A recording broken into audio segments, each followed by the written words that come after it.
Je vais essayer moi-même le Ticker Septix. Je vais me concentrer sur le fait de savoir s'il est vraiment luxueux et comment il se compare aux véhicules concurrents. Bah. Je suis maintenant sur l'ancien modèle. Monsieur Oui. Monsieur, 7X. Celui-là, avant le restylage, la plaque d'immatriculation est en bas. Ah, lui, après le restylage, la plaque d'immatriculation est montée en haut, lui. la voiture avec la plaque en haut est le nouveau modèle. Celui qui arrive chez nous est le modèle restylé. En Chine, même le nombre de feux est affiché. Il reconnaît aussi les voies. Il indique aussi le temps restant au feu. Et comme il y a un lidar, On y voit tout le monde et les environs et on peut les compter. il est probable que ce modèle sera lancé sans lidar en Corée pour l'instant. Oui. Pas de raison d'être déçu. Même inclus, on ne pourrait pas l'utiliser maintenant. Donc en fait, c'est juste là pour faire joli. C'est symbolique, le prix ne fera qu'augmenter. Donc Zeekr semble retirer un peu ces éléments et adopter une approche plus stratégique pour proposer des prix plus raisonnables. Donc NGP, c'est la conduite assistée. Ah, NGP, c'est la conduite assistée. Oui. Là, il est activé et il change de voie sans même mettre le clignotant. Oh, de toute façon, c'est un peu flippant. La technologie de conduite semi-autonome qui vous intéresse est en phase de test. Ah, comme l'écran est grand, c'est vraiment agréable. Cette voiture ne fait rien vers la gauche, par ici. Le premier virage est à gauche. Oh, si vous regardez le feu de signalisation maintenant, il reste 39 secondes de rouge. Je pense que ce feu-là ne changera qu'après. 39 secondes. Comme la voiture devant avance, ça avance tout seul aussi. Waouh, vraiment ? Oh, la voiture à côté est en train de se rabattre.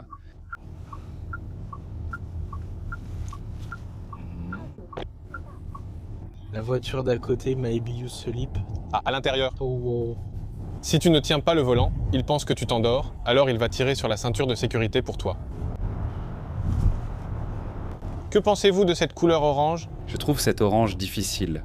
Cette couleur arrive aussi sur le marché coréen. Non, pas encore pour l'instant. C'est confirmé ? Oui. Ce n'est pas encore confirmé.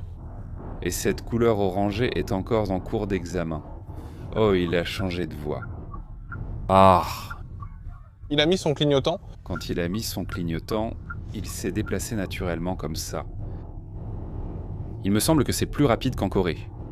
En Corée, il y a un moment de réflexion avant d'agir, mais ici, dès qu'on donne l'ordre, la voiture réagit immédiatement. C'est une différence notable. En Corée, il faut toujours garder les mains sur le volant. Dès qu'on enlève les mains du volant, le système s'arrête immédiatement, mais en Chine, on est un peu plus libre à ce niveau-là. Voilà, je suis monté dans la voiture. Comment fermer la porte de la voiture sans les mains ? Il suffit d'appuyer sur le frein. Si vous appuyez dessus, elle se fermera automatiquement. Ce véhicule est équipé d'un système de fermeture assisté des portes. Je voulais connaître les performances du 7X. Comme nous n'irons pas sur l'autoroute, vérifions d'abord son confort de conduite. Waouh, l'affichage tête haute est impressionnant. Là, comme le clignotant gauche est activé, l'affichage tête haute montre une grande image. C'est comme si une télé s'affichait du côté où l'on met le clignotant. Voici la réaction de l'accélérateur. J'appuie doucement, mais avec une voiture électrique, l'accélérateur est crucial. Il y a une raison à cela. Appuyer puis relâcher l'accélérateur avec un fort freinage régénératif provoque inévitablement des nausées. C'est pourquoi sur les véhicules Tesla, il existe même des fonctions externes pour réduire les nausées, mais actuellement, l'accélération donne une sensation modérée. Je viens de freiner. Nous sommes 3 hommes bien bâtis assis à l'intérieur. La réaction du frein semble un peu sensible. Le freinage régénératif offre 4 niveaux de réglage. Il y a bien toutes les fonctions de conduite à une pédale. On prend Depuis les haut-parleurs de l'appui-tête, Il y en a un total de 21. il y en a 21. Avec ça, si vous baissez le pare-soleil, vous pouvez l'allumer. Ici, en le baissant simplement, ça rentre. En ce moment, je fais une démonstration de la conduite semi-autonome.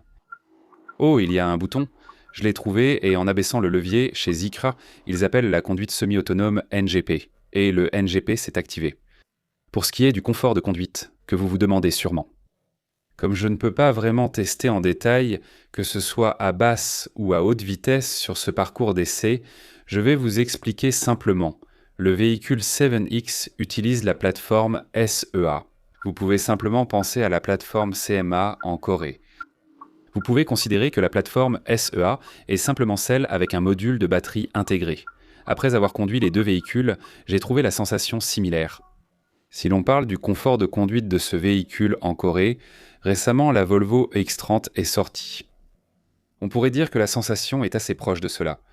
Ce n'est pas aussi souple qu'une voiture coréenne. Donc ça ne provoque pas de nausées ou ce genre de sensation. C'est pour ça que je trouve ça plutôt bien. Là, à l'écran, on voit les limitations de vitesse de cette route. La taille de HUD était vraiment grande. Je viens d'entrer dans le menu du HUD et je peux régler le HUD. L'amplitude est environ 1,5 fois à 2 fois plus grande que sur les voitures coréennes. Pour les véhicules nationaux, j'aurais préféré une hauteur verticale plus élevée, surtout pour les hommes, mais ici, c'est bien plus haut. Actuellement, la fonction de pilotage automatique est toujours activée. Cette fonction s'appelle NZP. Merci.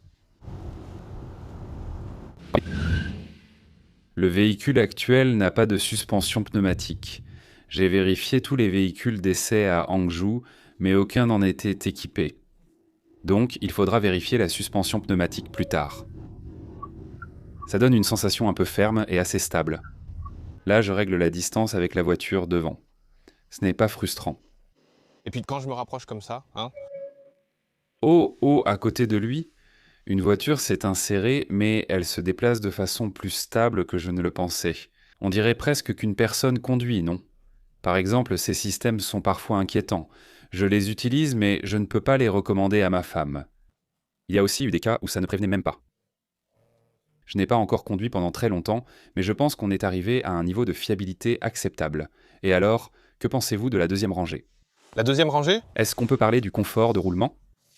Pour être honnête, j'ai déjà essayé l'ancien modèle avec la suspension pneumatique. Ah, waouh! Oui, il était vraiment doux, même si ce n'est pas tout à fait pareil. C'est bien plus doux que le SUV électrique importé qui se vend le mieux en Corée en ce moment. Beaucoup de gens achètent cette voiture. La plupart des gens comme ça comparent avec la Tesla Model Y. Par rapport à la Model Y, C'est forcément plus doux, il n'y a rien à dire là-dessus. C'est beaucoup plus doux. de toute façon, comme ça avait été conçu pour la famille, c'est normal. De toute façon, même en deuxième rangée, je pense que les enfants ne se plaindront pas du mal des transports d'après ce que je vois. Si je devais résumer ce confort de conduite, je dirais que Tesla vise plutôt les jeunes de 20 à 30 ans dynamiques. Donc si vous trouvez que c'est plus ferme que les voitures allemandes, la 7X que je conduis en ce moment n'est pas aussi molle que les voitures coréennes. Avant de la conduire, on m'avait dit qu'elle rappelait l'Ioniq 9. Ce n'est pas vraiment cette impression, on ressent vraiment la plateforme SE. Celle-ci n'a pas de suspension pneumatique, mais la sensation reste agréable. La raison, c'est que les bruits d'amortissement qui remontent de la route ne semblent pas trop proches ni trop rugueux. Donc la capacité à gérer l'amortissement est en fait l'un des avantages de cette plateforme SE. Là, la route n'était pas très bonne. C'est traité de façon raffinée. C'est certain que le groupe Geely continue de développer cette plateforme CMA et l'applique aux véhicules thermiques. La plateforme SE équipe non seulement les voitures électriques de Volvo et Polestar, mais aussi d'autres véhicules et semble déjà bien éprouvée. Ça donne un peu l'impression d'une filante qu'on pourrait vendre sur le marché national. La taille est aussi similaire, non? C'est vrai. C'est du segment intermédiaire, même si la filante est un peu plus grande. C'est à peu près pareil, donc en étant sur un gabarit de grand Koleos, à peu près comme la filante. Mais la filante a récemment reçu des amortisseurs à fréquence sélective, et cette technologie a maintenant été adoptée sur des modèles vendus chez nous. Il donne une impression un peu plus soignée que le filante, et ce siège est vraiment énorme. Il soutient entièrement le dessous et l'avant des cuisses. Il maintient bien tout ça. Probablement, même en incluant les modèles de taille moyenne et grande dans le pays, il possède la plus grande assise. Et puis, ce que Geely fait vraiment bien, c'est les sièges. Il n'y a rien à dire, les sièges sont tout simplement confortables. Ah, il va nous montrer comment fonctionne le stationnement automatique. On peut sortir de la voiture pendant le stationnement automatique, non? En Chine, c'est tout à fait normal. On doit rester à l'intérieur. Nous, on doit rester à l'intérieur ou quelque chose comme ça. On ne peut bouger que d'avant en arrière parce que la salive coule partout. Ou rester à l'intérieur, quelque chose comme ça. Ouah. Oh, là, une voiture s'est rabattue brusquement. Ouah, elle va réessayer. Ce siège permet de s'étirer. Ceci, Le siège à gauche, ce siège à gauche. la voiture voulait changer de voie, mais une autre est arrivée soudainement. Dans ce cas, elle est restée calme, s'est arrêtée, la voiture s'est passée, puis elle s'est réinsérée. La voie. Elle s'est insérée naturellement. Elle se distingue des voitures nationales par sa détermination. Elle s'engage en douceur. C'est une route urbaine encombrée. Quelle voie va-t-elle emprunter ? Est-ce que ça marche aussi dans un parking? Je ne sais pas. Je n'ai jamais essayé dans un parking. Même si je relâche le frein maintenant, le freinage régénératif ne se déclenche pas fortement. Personnellement, je trouve ça bien que ça ne donne pas de secousse. Il me demande où je veux le garer, comme tu vois. Il reconnaît tout très vite comme ça, non ? Oui, la reconnaissance est vraiment rapide. C'est très rapide, c'est déjà apparu. Quittez le véhicule. Simplement. Et au-dessus, à droite, entre. Oh, c'est mauvais. Alors, Nous partons. Je vais partir et maintenant dehors. Le modèle local se gare tout seul. Il faut rouler en voiture locale, non ?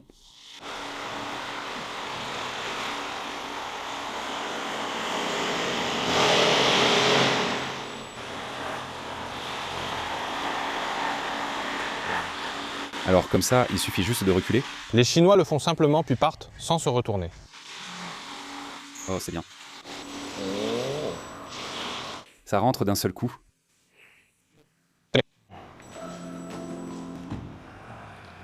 Si cette aide vous a plu, likez, abonnez-vous et activez les notifications pour recevoir vite des infos sur les nouvelles voitures. Merci. Ah.